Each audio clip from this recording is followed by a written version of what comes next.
Bapak Satori berkeinginan untuk melakukan sesuatu yang bermanfaat untuk kemajuan masyarakat, khususnya di daerah pemilihannya. Pria yang lahir di Cirebon 25 Februari 1970 ini adalah politisi Indonesia dari Partai Nasional Demokrat.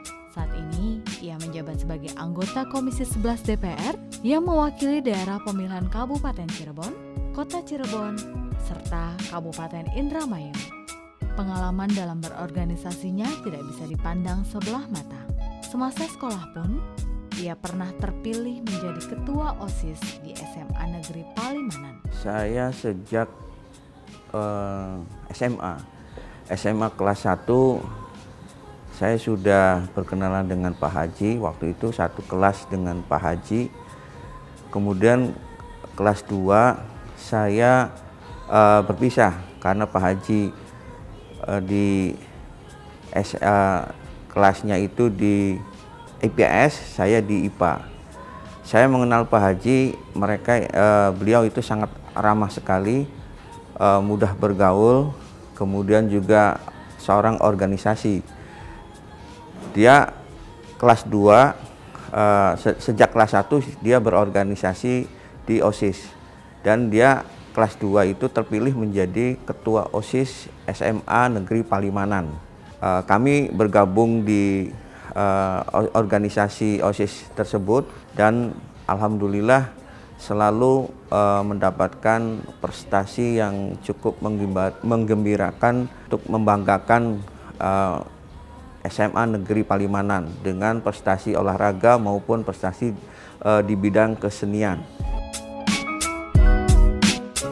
Kedekatan dirinya dengan masyarakat menjadi modal utama ketika Bapak Satori berjuang untuk duduk di kursi DPR RI. Dukungan masyarakat membuat Bapak Satori bertekad untuk mengutamakan kepentingan warga dalam bekerja atau menyalurkan aspirasi masyarakat.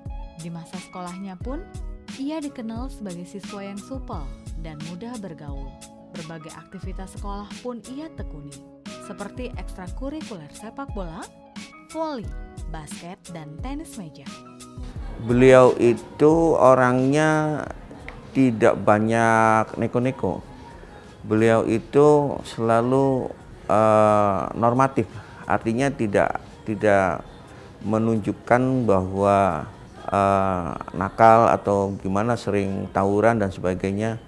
Tapi dia lebih banyak pada kegiatan di organisasi OSIS, kemudian juga dia mengikuti kegiatan ekstrakurikuler olahraga. Dia pintar di bidang olahraganya itu tenis meja. Olahraga seperti atlet, kemudian sepak bola, voli, bola basket. Kami di regional di Kabupaten Cirebon itu selalu mendapatkan juara gitu. Meskipun tidak mesti harus juara 1, tapi masuk ke dalam juara 1, 2, 3 itu.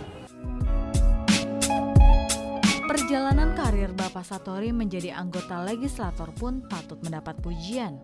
Pertama kali menjadi wakil rakyat, ia terpilih menjadi anggota DPRD Kabupaten Cirebon periode 2009 hingga 2014. Pada periode 2019 hingga 2024 ini, Bapak Satori terpilih menjadi anggota DPR RI mewakili fraksi Partai Nasional Demokrat.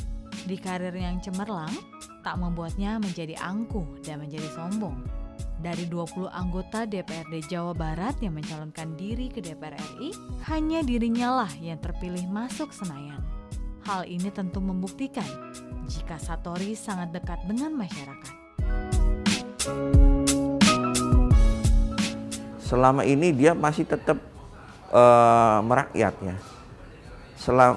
Selama saya bersama dengan beliau dari SMA, kemudian juga dia ketemu lagi saya bersama dengan dia di sekretariat DPRD. Waktu itu beliau menjadi anggota DPRD Kabupaten Cirebon periode 2009-2014.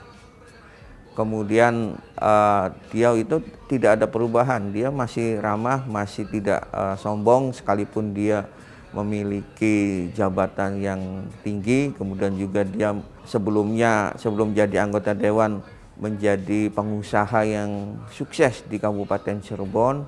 Dia mengembangkan bisnisnya dengan istrinya itu dengan baik. Kemudian juga dia punya jejaring pertemanan yang cukup baik sehingga dikenal oleh masyarakat. Kemudian dia dengan modal tersebut beliau sangat mudah untuk meraih ruang-ruang publik seperti anggota dewan itu karena dia punya modal sosial yang cukup tinggi sehingga tingkat keterpilihannya itu sangat mudah gitu. Jadi punya popularitas yang tinggi, kemudian punya keterpilihan yang cukup tinggi, juga modal keuangan juga dia memiliki, sehingga untuk mengisi ruang-ruang publik di pemerintahan itu sangat mudah gitu. Sebagai wakil rakyat, tentunya bukan hanya duduk manis dan menikmati fasilitas yang ada, tetapi juga harus ada tindakan nyata untuk terjun langsung dalam mendengar keluh kesah masyarakat. Semangatnya dalam membangun daerah pemilihannya patut kita acungi jempol. Semangat terus Bapak Satori.